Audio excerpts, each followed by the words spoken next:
Hello everybody, my name is Peter de Buck and welcome to our coffee corner. Today's topic is about evolution in the labor market. Just before we get into the subject, I want to mention some practicalities. The session, it's a live session, will be recorded and the link will be shared with everybody after the session, of course. If you have questions, we will answer them at the end of the session. And perhaps already good to know, the next session will be the 1st of February about pay equality. So that's the next session that will be coming up beginning of next year. Today's session is with Paul Verschueren from Federgon. Very big thank you, Paul, for joining us today. My pleasure, Peter. And I'm very much looking forward about your insights on the labor market. So I give you the word and the tools to go through the presentation. Yeah. Perhaps just can you explain to the people who don't know Federgon, who Federgon is, what's your role within Federgon? So, good afternoon. Yes, Federgon is an employer association. Regrouping all companies that are active within HR services. That are big companies, small companies, but they all are active in services around HR. Starting with temporary agency work, with recruitment, search, selection, project sourcing, interim management, learning and development, outplacement, and that is very specific for Belgium, also the service vouchers, with which Belgian households can buy household services at their homes. The service voucher, yes, yes. My role within Federgon is twofold. First of all, I am responsible for research and economic affairs. And my second role is that I'm responsible as Director for Flanders for the regional representation of Federgon at the Flemish authorities. And I think the first time we met was a couple of years ago. HR Tech became also an important role within Federgon. Yes, how could I not mention it? Besides all these services that I named, we see the last couple of years, of course, a growing importance of HR tech companies as connecting expertise. But other services emerge. For example, and especially after COVID, after the pandemic, we see that all services around well-being are becoming much more important. As we all know, in our organizations and companies, people have to feel good at work, have the right balance between work and private. And so well-being is high on the agenda, and you see a lot of new players on the market, especially focusing on well-being services. Yeah. The impact on retention is also very important. Of course, when you talk with companies trying to hire some new employees, then most certainly well-being and all this this stuff is certainly part of the discussion and the interview. Yeah. So today we're going to talk about the labor market. The labor market is evolving due to economics, but also probably other stuff. I know that you follow the figures very closely, so very curious about your insights on this. First of all, perhaps when you talk about labor market, there's of course a strong correlation between labor market and economics. So it's not bad to have a look at where we stand today with the economics. And the figures I show here on the screen are the figures with the projections of GDP growth from the European Commission, which were published 2 weeks ago. So economic forecast for all of the EU countries. And then you see almost on the left that for Belgium, the European Commission expects a growth of about 1.4%. Also for 2024, 25 will be a little bit higher with 1.5%. These figures are a bit higher than in the rest, or a bit higher than the average in the European Union. And when you compare these figures with our 3 neighbouring countries, Holland, Germany and France, then you see we are not doing too bad. But what you notice in our figures is a rather surprising stability. Growth is around 1.4%, whereas in the other countries they are doing much less. They have less better figures in 23, 24. For example, Germany now is in a recession, but gradually they are taking up and they are probably performing better in 20 and 25. Must say that the projection from the European Commission is rather high when I compare it to other financial institutions, and for example also the International Monetary Fund. Their projections are a bit lower for next year, but okay, that gives an idea. A rather stable economic growth, which is moderate, which is good, but which is also moderate. It's not fantastic neither. Yeah. But when I compare it with the other European countries, we're doing fairly well then. Yeah, but it's typical for Belgian economy. We are not tumbling down as other countries are tumbling down when the cycle is oriented downwards. But the same is true when the cycle is going upward. Then we are not boosting our economic growth as is the case in most other countries. Yeah. So we're stable, but we're stable. Stable, and as you see here, yeah, it's a bit flat. Yeah. Yeah. Okay. Perhaps giving some further explanations on where we stand today. So economic growth will be low, but what is very specific today is that you see that our industry, our industrial sectors are having a very difficult time. Not the last quarter, not the last 2 quarters, but already for some time. What I show here is the confidence indicator from the personal managers. So on the left-hand side for industry, right-hand side for the services industry.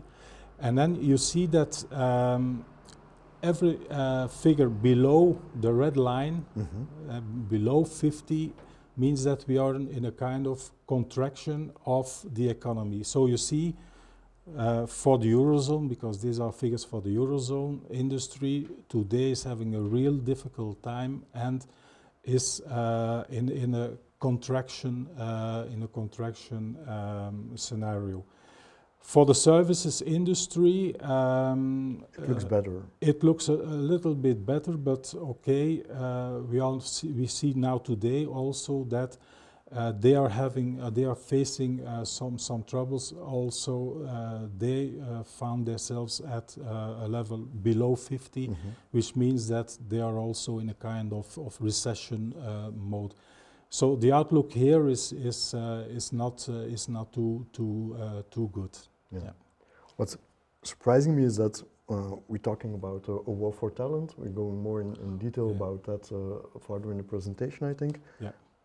But economics are going bad? Yeah, yesterday the National Bank of Belgium launched the figures of domestic employment for the third quarter of this year. And we noticed that again, compared to the second quarter, we had a slight increase in employment compared to the third quarter of last year. The increase is about 0.6%. So employment is still doing rather well, but when you have a closer look at where this employment is created, then you see that this is created mostly not in market-related industries. Okay. So it is mostly in public services and care services, that kind of activities. Okay. So which are not that strongly related or correlated with the economic cycle or Okay. business cycle. Okay. Perhaps on the one hand, the employment seems to behave rather well with a slight increase.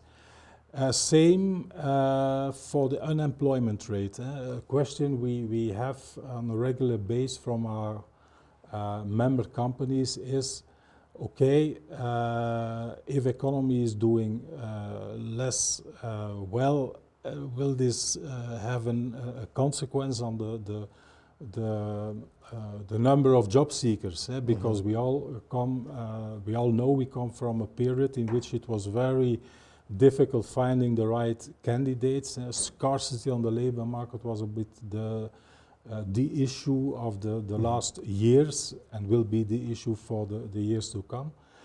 But there again, referring to the projections of the European Commission, we have to disappoint people and companies, organizations that think that with this economic slowing down, the labor reserve will grow. That doesn't seem to be very much the case. Unemployment rate in Belgium will stabilize around 5%, a little bit more of 5%, which is low. We all know that in certain parts of our country, we are at a very low level. It's almost the level of frictional. The difference between Flanders and yes. the French part? Yes, Yeah. yes. And Brussels? And Brussels. So there are big regional differences.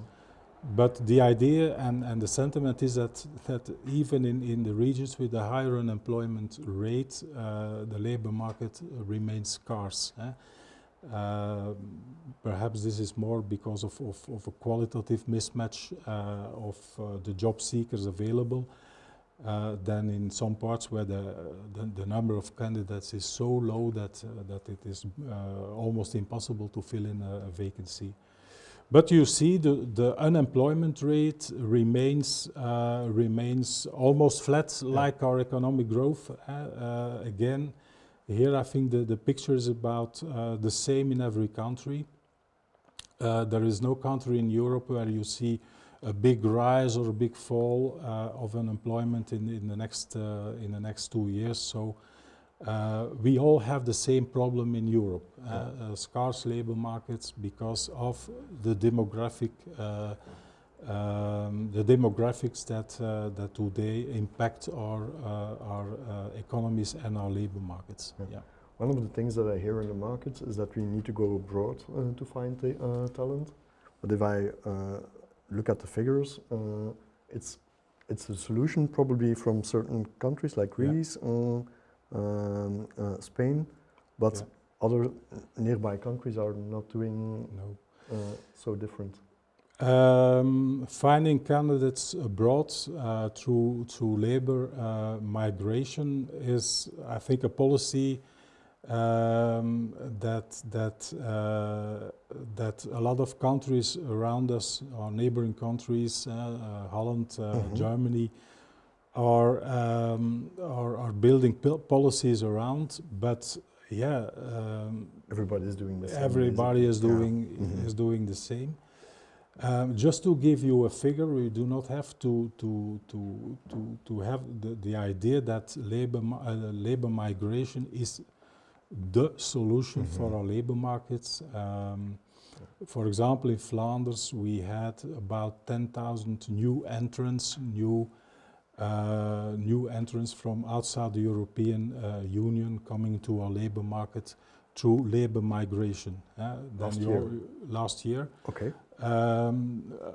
Then you also have this posting of workers from within the European Union, and there we talk about 200,000 people in Flanders. So when we are here in Antwerp, I think in the port of Antwerp, Bruges, a lot of people are working there on big projects, but people from within the European Union in temporary projects. And so talking about labor migration, you have to make the difference between real labor migration and posting of workers. Okay. The darker the color, the higher the inflation rate. So looking at 23, you see that there is one small country on the North Sea, on the boards of the North Sea, with lower inflation than in the rest of Europe. Especially the right side is the 24, huh?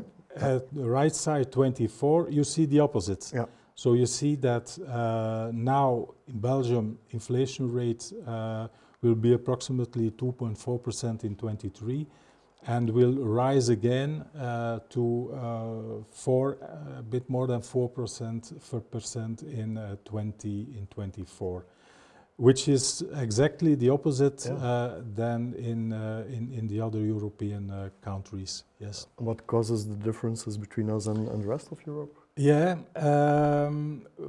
for understanding this, we have to look back at what happened in 22 when we had this large inflation in all of the European countries. But there we noticed that there was an inflation gap between Belgium and the European Union of about 2.4 points of a percent. Which means that in Belgium inflation was on average 2.4% higher than in the rest of Europe. That is of course because we have an important contribution of energy and food prices which are much higher in Belgium than in the rest of Europe. Because we compare 23 with 22, you have what we call a kind of base effect, which leads to lower inflation now, but this effect will disappear and will have as a consequence a higher inflation rate again next year, which is of course important. Economists talk a lot of inflation. It is important for a country like Belgium, which is very much export oriented, and with our automatic indexation of wages. This is really important for our competition with our neighboring countries, but not only neighboring, with the rest of the world. We live in a globalized world, so this is really something that is a problem today. You saw the business confidence in industry. You see inflation rising again, probably next year, having a negative impact on competition. That is not good news. That is not good news. And the message that we saw this week in the newspapers, the Netherlands, the food prices are quite significantly high. It's also what we see here, I think, then. So this year, other countries will have that impact, whereas we will have that impact next year again. On a global scale, inflation will remain high, about 4 to 5% globally. But as you see in Europe, Belgium is a bit higher than the rest for 24. So that is not good news for our industry and for, I would say, all the industries and sectors that have activities abroad with exportation. It's really not good. It's not good. Remember one of the slides, I'm not sure whether it's in this presentation or not, where where there was an evaluation about the European countries and how we were evaluated by Europe. We weren't doing so good. I think we were one of the 3 countries with a red flag. With a red flag, yes. Together with France, which that is not doing too good. I think that Greece was also in a bad position. The other escapes me, but no. What's the reason why we are flagged? Yeah, because our starting position is not good. So the budget, we do not have a budget under control. There is a budget deficit of 5%, and European Commission expects this budget deficit to stabilize around 5%. Okay. So meaning that next governments will have a lot of work to do to get our budget in order. But it's not only that, we have a budget deficit, but on the same hand, we have problems with our debt. So our debt ratio, debt to GDP ratio is 106%, meaning that we will have to produce and work more than a year just to cope with our debt, which is impossible, of course. And European Commission even expects this debt to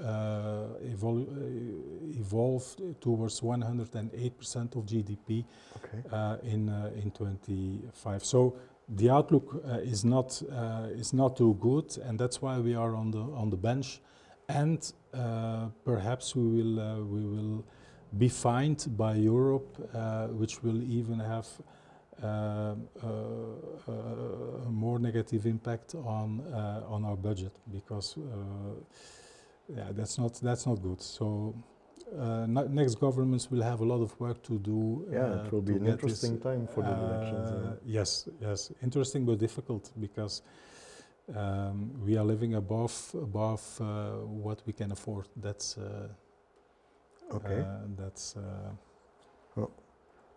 very much curious about the impact on the labor market then. So there is still a war for talent going on. There is. Every company that I see is complaining about not having enough access to talent. Yeah, it seems a bit like a kind of paradox. So we have economic growth.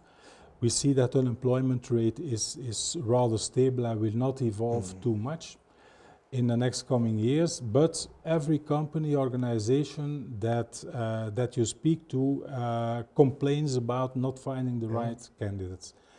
And I think the reason why is what we call the participation rate. Participation rate is defined as the part of the people at working age between 20 and 64 that are working. And what you see here is a map that explains from these 100 people that should be or could be at work between 20 and 64, what their position is. These are figures for Flanders, and what you see is from these 100 people, only 77 are at work. Okay. So participation rate 77%. Yeah, meaning that 1/4 is not at work. Okay. But why do we not find these people? Well, the main reason for that is that only 2% of these people are looking for a job.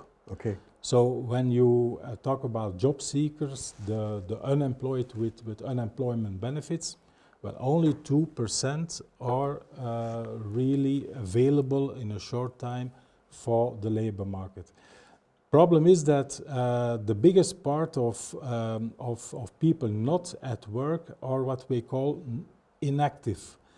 And who are these inactive people? Six out of 100 are not in a labor market because they are long time sick, or sick for a long time because they are at home as a depression, burnout, depression, all kinds of sickness. Okay.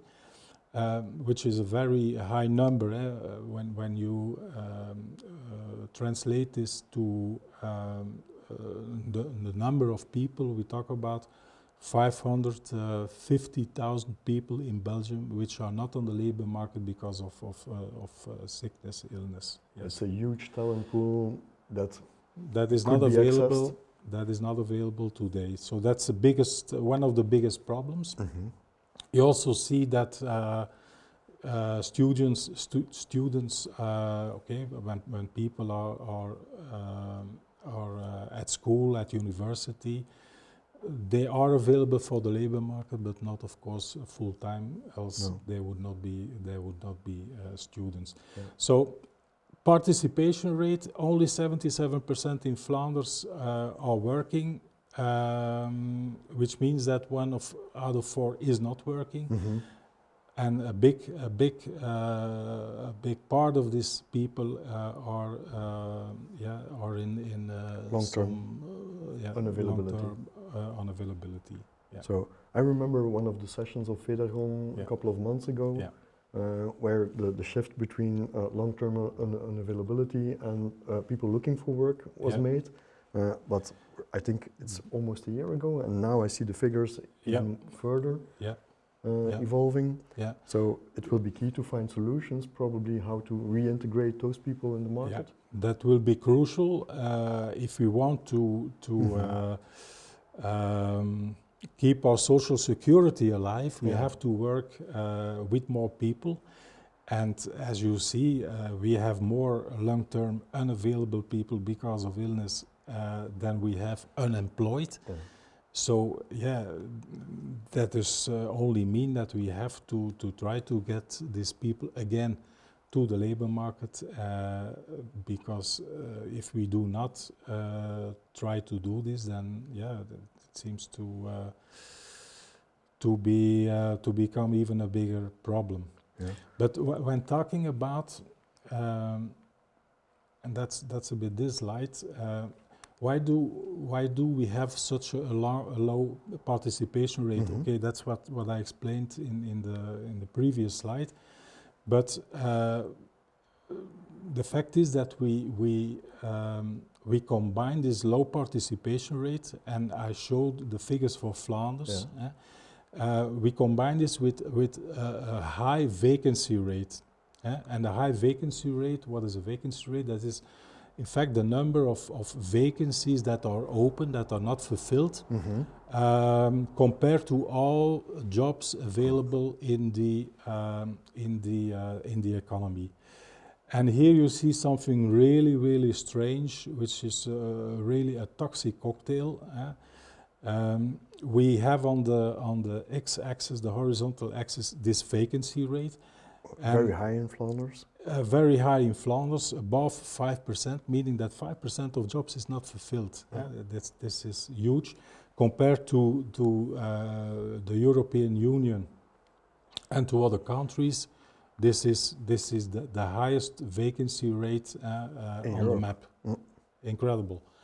But we combine this high vacancy rate with a rather low participation rate. So remember, those 77% of people working is a little bit higher, but on average almost the same as we have it in the European Union. So it is not spectacularly high, on the contrary. And that explains a bit why companies are not finding the right people. They are available but inactive. And that's why a lot of vacancies get not open. fulfilled, stay open. You see Flanders on the extreme right. That's not a political No. statement. Flanders on the right side of the graph. Belgium a bit in the mean, the average. But then the situation in Brussels and the Walloon region is even more spectacular because there the employment rates are far below European average, and vacancy rates are far higher than the European average. So that is really. Why is that?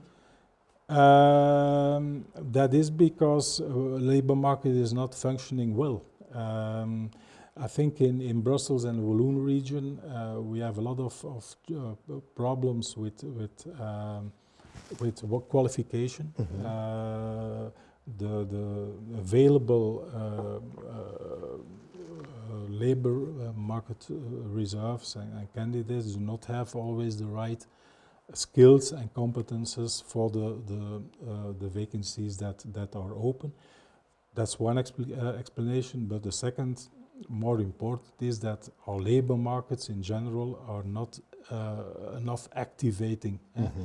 I know it's a continuous effort of Le Forum to invest in trainings and skills. Yeah.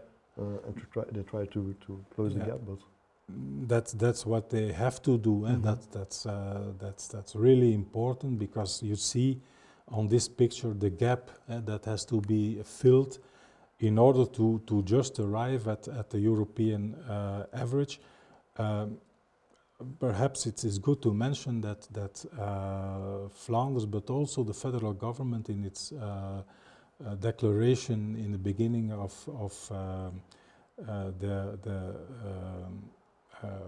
when they started 4 years ago, they set up a target of 80% participation rate. 80%. When you see that today, overall for Belgium, we're at 72%. That means that we have to add another 600,000 people to our labor market to just arrive at this 80%. So that is the challenge. There is, during the last years, we see that there is a shift to a higher, or we have a higher participation rate than in the beginning of the government when they started, but not enough. We are far from the target that they set up. And on the other hand, we see that all the other European countries in the same period also evolved to a higher participation rate. So the gap between, let's say, the three regions, Belgium and the other European countries, remains stable, which is not good, of course, in this perspective. Okay. Sounds bad. Do we also have some good news? Some good news. Or not yet? The good news is that if you want to, you can achieve what other European countries have already achieved. There is no reason to believe that in Belgium we could not do the same as in Germany, as in the Netherlands, but it takes some courage. It is necessary to take the right decisions to get people to the labor market, and that's it. So that's the good news. We can achieve this, at least if we want to. Yeah. I think when we will come to a conclusion, we will know. You will tell us a bit how Federgon is supporting these initiatives, but that's for later. Yeah. So when we look at the labor market, we have the employees, but we also have the temp workers, the flex workers, the contingent workers, like we call it. How is that part evolving? Well, these are the latest figures, especially focusing on temporary agency work. So this graph shows the Federgon index, and this is a kind of indicator that compares the activity in 1 month to The activity, I think it is in January 2007. So Okay. it gives a rather good image of how the industry and the activity is behaving. This graph shows the three big crises we had in the last decade. First of all, the first dip is the financial crisis, 2008-2009, which had a rather important impact on temporary agency work. Then 2013, sovereign debt crisis, the euro crisis, which also had an impact, but a little bit more smooth than the financial crisis. And then, of course, there is this this pandemic, which really was a disaster, not only in agency work, but I think in the whole of the economy, or most of industries were impacted. What we see today is that we had a rather good recovery from this pandemic, as the whole of the economy, but we never reached again the levels of activity of about 2018, which was about the top year. But from November 21, which is already 2 years ago, we see that the trend is downward in agency work. But the image behind is a bit more complicated, because what we see is that the number of agency workers is still rising. Okay. Their activity is decreasing. Which means that on average, every agency worker works less. We believe this is because of scarcity. Because of scarcity, agency workers that fit in a job are engaged by the user company much more quicker than they were before. Second of all, we also see a rising number of what we call in Belgium the flexi jobs. People working beside the regular job in some industries.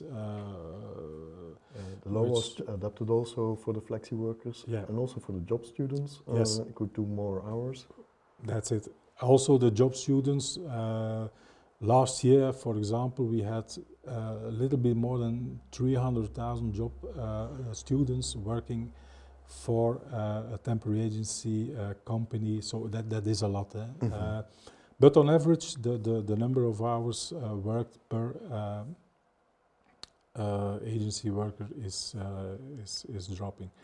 Of course, this downward trend also reflects the economic uncertainty, the economic situation. Yeah, because the war, Ukraine, yes, has probably some big impact on it. Yes, and we should not forget that industry now is rather strongly impacted by the crisis now. And we have a lot of our activities in industrial sectors like chemical sector, pharma,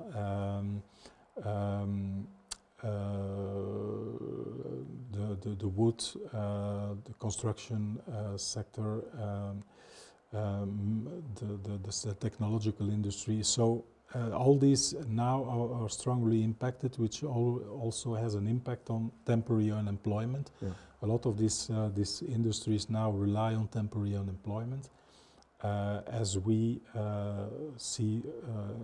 There's a drop on production capacity, I think, of it was at 70% that we are now? Well, the latest figures show that capacity now is about 74%. But the long-term average of occupation of production capacity normally is 79, between 79 and 80%. So, showing that the industrial activity now suffers a lot. So, That's a bit what the temporary agency work is facing today. It's not an easy period, but but a bit contradictionary conclusions. Less activity, but even more temporary agency workers. So we will keep this in mind, and we will follow up this the next month and next year. Okay. We have the agency workers, but we also have consulting, contracting jobs, so the project sourcing. Yeah. These are the figures for project sourcing. Some people call this project staffing. We prefer project sourcing. Here, as you see, the red bars give the activity of the first 9 months in this year, and year to date. So on a cumulative basis, we see that there is still an increase of activity of about 5%, but with some huge differences between different categories of project sourcing. I really was surprised about the downwards, the decrease of medical healthcare. Yeah. It was a lot of there was a lot of discussions in the news by the project sourcing for this sector, the legal aspects of it. But especially for pharma and medical, they had a huge increase of their activities during pandemic.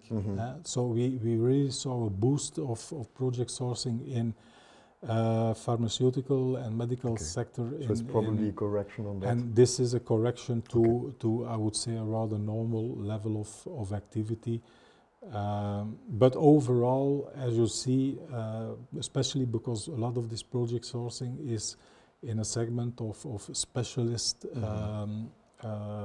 workers, you see that the activity is rather behaving well. I also see the increase is a bit in line with the number of freelancers also that's going up. Yeah, latest figures from freelancers show an increase.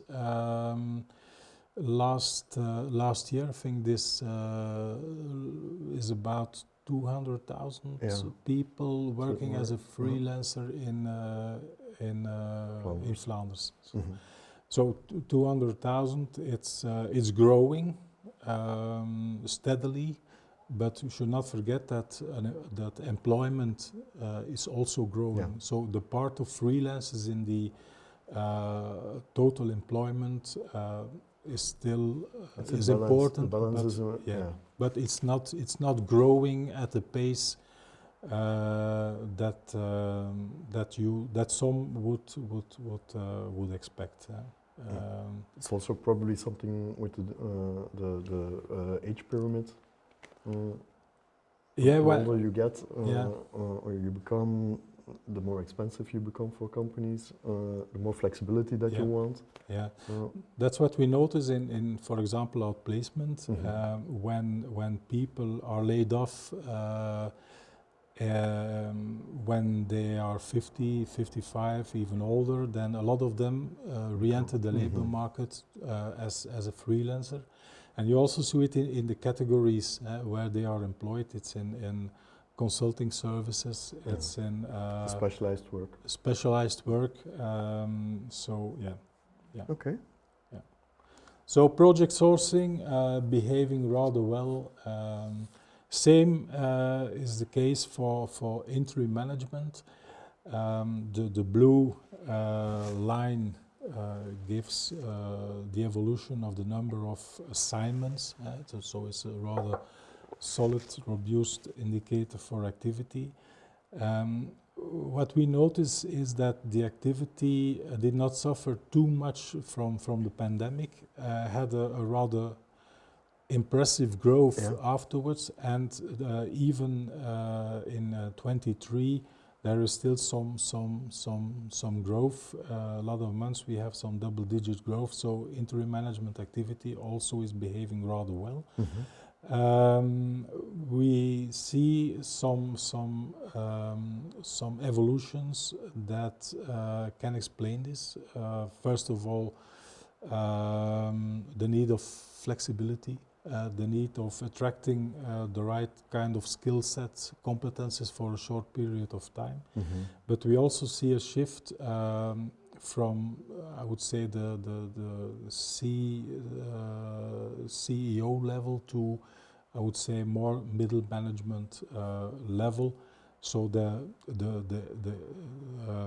interim management as a tool is being enlarged the last couple of years, and that also explains why industry and business is growing there. Okay, some good news. You asked for some good news, Peter, and last two slides it's a can Friday, be considered. so I want to enter my weekend with some good feelings also. It's not bad. Yeah. Okay. Yeah. So I think, Federgon is working very hard to help the companies and you're basically between the companies and the HR players and governments. And you're working on. Well, what we try to do is defend the interest of our member companies and their industries at the level of authorities or the stakeholders. So next year we had a lot of elections: federal, regional, provincial, communal, and European. So and at the occasion of elections that are coming, we also try to think on what kind of recommendations we can do as an industry to economy, to labor markets, so that political parties get inspired by good ideas in the hope that they take a lot of recommendations in the programs of the governments that they are supposed to become. Yeah, and recommendations are, I think, around different topics that you made. Yeah, a lot of good ideas, of course, but first of all, in fact, we have four pillars, four big categories of recommendations. First of all, it's about activation. Yeah, it's not surprising when we had a discussion about participation rate, which is far too low. Of course, what we want to achieve is getting more people to the labor market, so that companies and service providers can behave well. We had a set of recommendations on activation, and of course, one of these more important is trying to get a lot of these people now back to the market that are now not on the market because they are ill for a longer time. So that will be one important project for the next governments. And we are ready. We see that a lot of member companies already have services to this group of people, and next period will be decisive to make important steps in that direction. A second big pillar is all what is about transitions and employability. It is of course a word that already exists for a long time, but it remains. The learning aspect probably is there. Yeah. Here we're talking about lifelong learning accounts, about career coaching. We also talk here about yeah, the services that make people ready for today, but also for tomorrow. It's important that once people come into the labor market, they also stay on the labor market, and that is rather a big challenge, especially when you talk about lifelong learning. We see that a lot of people are not aware of the necessity To do that. to invest in their And skills. jobs become more and more complex, so you jobs, really need to invest in yourself. Huh? Yeah. So lifelong learning, employability is of course important, and we have a lot of recommendations on this pillar. Yeah, flexibility, of course, and the flex contracts. Flexibility, flexicurity, transitions, flexicurity. That's why we live. That's why our companies are there. Why they offer services to the economy and the labor market. And of course, flexicurity is about a balance between getting the right kind of flexibility for companies, but also for workers, combined with the right kind of security. So it's a bit a combination between two. And that's why we offered again the possibility, we offer again the possibility to think about agency work contracts for an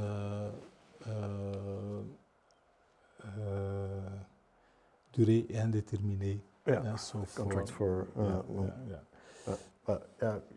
I notice also that the flex laboring companies is becoming higher also. So when we started with Connecting Expertise 10 years plus ago, it was 10% flex workers, and now in a lot of companies it's 30%. And in some departments even more. Huh? Yeah, but on the level of our labor market in Belgium, when you see.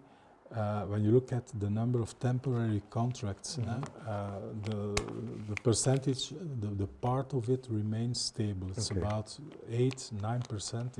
It's rather stable. So we cannot say that we live in a super flexible country and labor market. That's not the case. On the contrary, I think we need smart solutions that combine flexibility and security. And that's why we offer some recommendations and possibilities. Okay. And the last one are some recommendations on the care sector, which has a big demographic issue. A lot of people working today in care are leaving labor market, have to be replaced. The demand for care services will only grow because we're getting older. So there really is an issue in this care sector, and today our opinion is that they are not open enough to flexible working solutions to HR services in general, because they have a lot of challenges and issues to face. And that's why we think with our companies, with our different activities, we can offer some solutions. Yeah. I think it's good to see that from the Federation there is a lot of suggestions trying to close the gap between the needs of the market and the challenges of the market, and the way politically the country is taken care of. So for me, it's good news. I find it kind of reassuring also that you're doing this. And quickly, because I think this is the last point. Yes. That we have. I think this is the last slide we wanted to show. So, if I summarize correctly, the economics are not so very good, as an understatement. It's even become worse and worse. Labor market, we have potential, so there is a shortage, but there is a potential also that we can tackle. Digitalization can help probably quite a lot with that. And there is a long way to go and a lot of improvements also that we can do. Yeah, yeah. Um, yes, we face a difficult period, but on the labor market today there are a lot of opportunities. So I think for job seekers, for people wanting to enter the labor market, There are a the lot of options, opportunities are almost innumerous. So that's not the problem. But okay, the position of the situation on the labor market is such that especially, and perhaps it's good to emphasize, companies will not only have to look outside to the labor market outside, but also have to look inside. What can we do to make people grow? First, and second, perhaps also have to rethink their organizations. Because when the labor market is scarce and when it is difficult to find people, perhaps it's good to rethink also the organization within. Think out of the box. Yes, and to find solutions to cope with this situation. And of course, Peter, I fully agree. We had a lot of discussions last couple of years about technology killing jobs, changing jobs. Most certainly this is true, but I see labor market only growing and offering new opportunities, and we will need this technology, digitalization to make a difference, to make our economy again more productive, because that's nothing we discussed now. But we have a big productivity issue, and rethinking how we work and using technology in the right and smart way will perhaps lead again to an increase in productivity, which will be crucial for our welfare and also our well-being. Well, thank you very much, Paul, for the presentation. As mentioned, and the insights, because it's not only about the presentation, of course. If you would have any questions about the presentation, feel free to join us. You can do that by mail, by phone, or whatever, by pigeon if necessary. We will try to help you. And again, thank you, Paul, for the time that you made, the insights that you shared, and the support. My pleasure, Peter. Thank you.